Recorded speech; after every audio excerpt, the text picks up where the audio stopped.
this video, I will demonstrate my method of making a very invisible needle join. These instructions are also available on my blog at jessicaweifel.com and at the beginning of several of my patterns.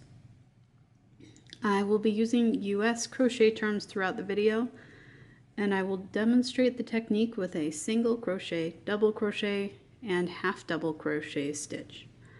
But the technique is basically the same for all stitches, so you can do it for pretty much any time when you want to do a single round in a color and make the join perfectly invisible. We're going to start with this single crochet version of this technique. The thing that I do to make this join particularly invisible is that I do not start with a slip stitch on the first stitch of the round. Instead, you're going to bring the yarn around the hook and just wrap it.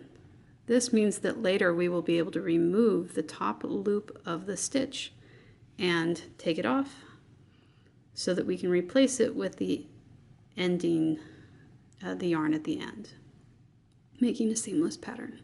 So I brought the yarn up and around. Now I'm going to bring it into the stitch that I have marked and make my single crochet just as I normally would.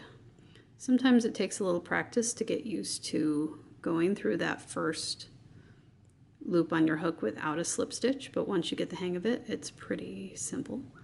And now I'm going to continue single stitching around until we get back to the beginning of the round. Alright, I've made it back around and we're going to complete the last single crochet of the pattern. Then I'm going to pull up a loop a little extra long so it doesn't fall out. We're going to snip the end and then pull this loop all the way out. Now we're going to thread the tail onto our tapestry needle. And then we'll use the tapestry needle to gently lift and remove the top loop of the first stitch of the round. Now we're going to replace that stitch using the tail by going in from front to back through the second stitch under both loops, put over and tight. Then you're going to bring the tapestry needle in through the top of the last stitch of the round and bring it back through, get a better angle, both the top loop and the third loop of that stitch. Now you pull it through and then we're going to adjust it so that that stitch is the same, about the same width as all the other ones. I should note here that for a single crochet, removing the upper loop of the stitch is the same as essentially starting with a slip stitch. So you can also just start with a slip stitch instead of making the provisional crochet stitch and removing the top. From the back, we have two tails. So what I like to do with these is cross them over each other. Get a little tangle. Just like that. Now you can either proceed to immediately tie in, weave in your ends, or if you don't know what's going to be happening in the next round, or if you might have to frog something, then you can also tie a little knot here. Or if you just like tying knots for security, you can tie a little knot and then weave in your ends. I think in this case I am going to weave in my ends along the upper edge because we're going to start the half double crochet just above this. So I'm going to take a minute to weave in these ends and then I'll come back to you with the start of the half double crochet round.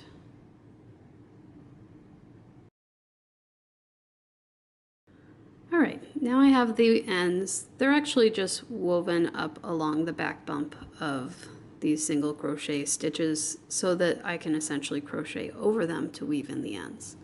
But now we're going to begin the half double crochet with join.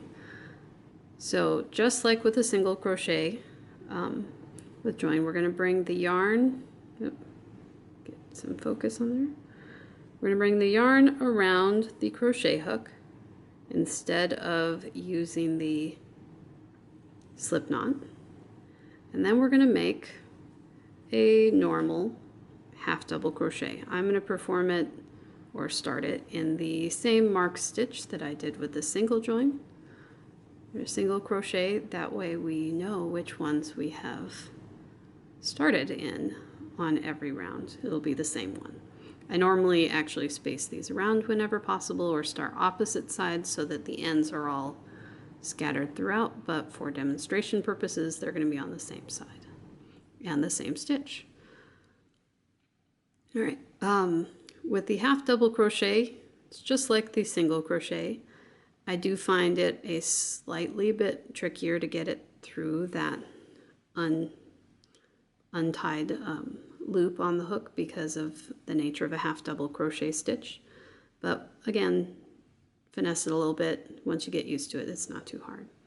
Now again, I'll continue the round around with half double crochets until we get back to the beginning.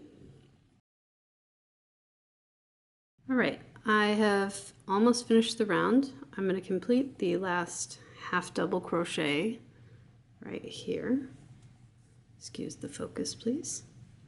All right, with it complete, we're once again going to pull up a longer loop, remove the hook, snip the yarn, and pull this loop out.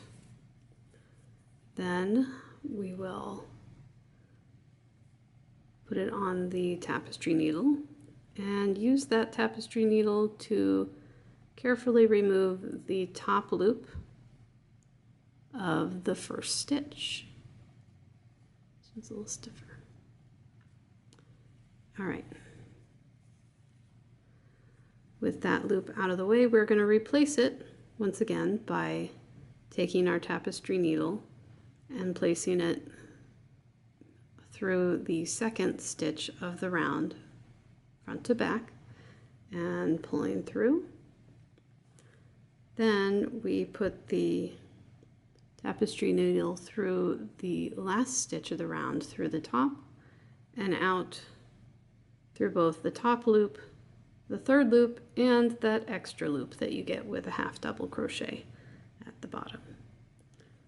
Then once again we pull it tight until it is about the same size as all the other stitches.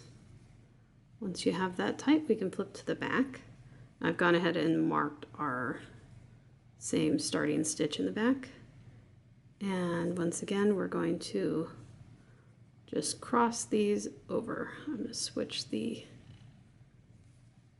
which thread goes over the other. All right.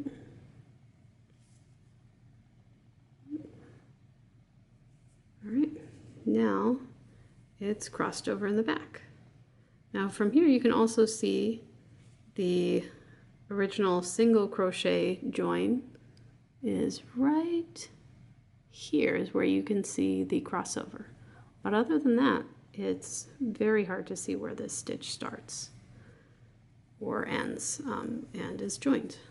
Now again, I am going to go ahead and weave these ends in over the top, and then we'll start on the double crochet round.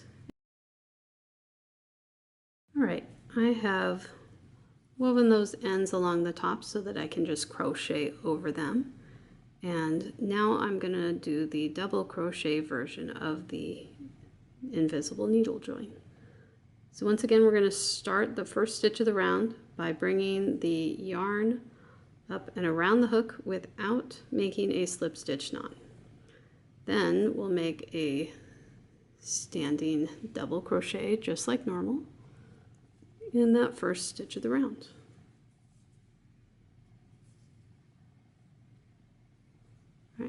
So there's the standing double crochet in the starting stitch of the round. I'm going to double crochet all the way around until we get to the end, where we will finish it off. All right, I've made it all the way around. We're going to finish that last double crochet. And now we will pull up that last loop so it doesn't fall out. Snip it. And put the end on a needle, a tapestry needle. All right. So now I'm going to use the tapestry needle to carefully remove the top loop of the first stitch. Then we're going to replace it by going in through the second stitch from the front to the back under both loops. And then, my light's getting funky. We go in through the top of the last stitch, including through the third back loop, that loop in the back. All right, now we'll pull it closed and make sure that it's about the same distance as the other ones. From the back, once again, we have the two tails, and we're going to loop them over each other.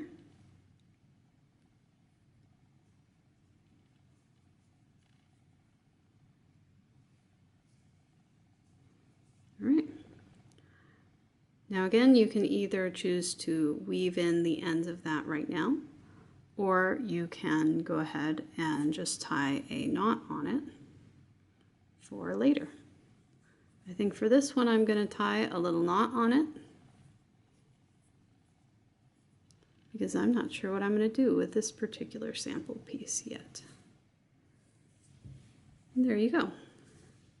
You can see on our half double and our single crochet that teeny tiny little overlap in the back. There's the tiny knot in the back of the double crochet that will be pretty much invisible once you have finished the round. And from the front, there is no difference between the first and last stitch and every other stitch of the round. All right, thank you for watching this video. I hope that it's been a helpful explanation of my invisible needle join method. If you have enjoyed this video, please take a minute to like and subscribe it. It doesn't cost anything, and it really helps me out. It also helps me to know if making more videos is worth my time, if everybody does or does not like to see them. You can also check out all of my patterns, which are linked off of my website, jessicaweifel.com. I don't have all that many patterns yet, but I do have more that will be coming out very soon. Thank you very much.